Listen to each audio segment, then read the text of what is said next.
y'all, what's up? Welcome back to another episode of Dear Women, I Got Y'all, and I am your host, Jazmin Griffith. Now, today's episode, I switched it up at the last minute, if I'm being honest, and I wanted to get personal because I had a lot that I wanted to talk about and I wanted to vent. And today's episode is about being your hardest critic. I'm somebody that I've worked very hard for everything that I have. No is not an answer. I didn't get the job. It's not an answer. I'm very triggered by a lot of things. And so a lot of the time I'm very hard on myself to the point where I don't see the light at the end of the tunnel, or I don't celebrate my wins. I don't give myself any gratitude. I don't speak any positive affirmations because I just feel like I'm just a failure when it comes to specific things that, has gone on in my life. I'm a very giving person. I'm always everybody's biggest supporter, and I pride myself on always making sure that I'm on my shit. So if I fall off a little bit, it's really hard. Earlier this week, I had a stream of events that kind of went on between family, between friends, and between work. And I think I'm having a tough time kind of coping with it.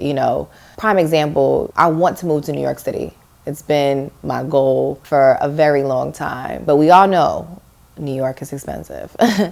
And so at the time, I've always worked remote, but I've never kind of interviewed for a job where let me relocate to that place. And so I was interviewing for a job in New York, and I went through 9 interviews. And after 9 interviews, it was like, you know what? We actually don't have anything for you.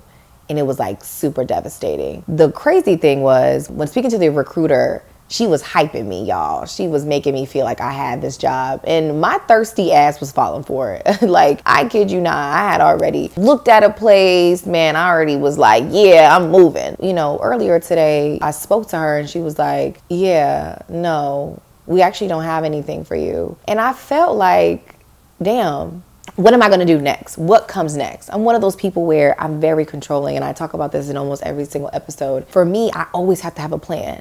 I always have to have a plan A, I have to have a plan B, I have to have a plan C. Well, I don't have a plan A. My plan A didn't work. I don't have a plan B, and I don't have a plan C.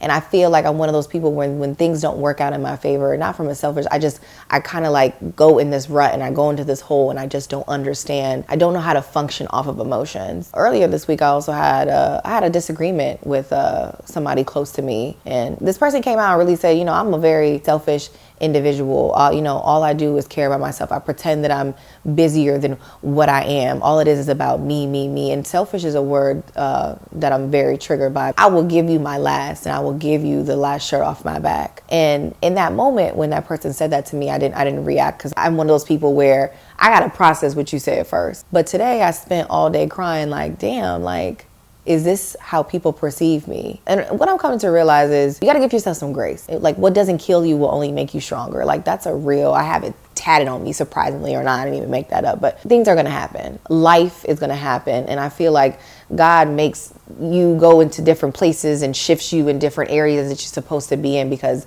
that's where you're supposed to be. If you're someone that is a very hard critic on yourself, you're a tough critic, are you too busy comparing yourself to others? Like, I would say, just stop. You're gonna come to a point where you're gonna speak so much negative energy, and you're gonna speak so much negative light into yourself that like nothing is ever going to happen for you. And I'm sitting here in this moment of time trying to embrace the moment and trying to tell myself, like, if this doesn't kill me, it's gonna make me stronger. If I didn't get this job, there's gonna be another job. Maybe I'm not supposed to be in New York. Though somebody might have talked down to me, that doesn't mean that those things that they said about me are true. And that's literally today's episode. I wanted to keep it nice and short, and I really, like I said, I really wanted to vent. But if you have people around you that are speaking negative, have boundaries. If you're down because you didn't get this job, like, there is another job waiting for you in the place that you're supposed to be living in. Like, if somebody told you no for some other reason, just understand that everything happens for a reason. Thank you for watching. Thank you for listening to my rant. Thank you for listening to my vent. And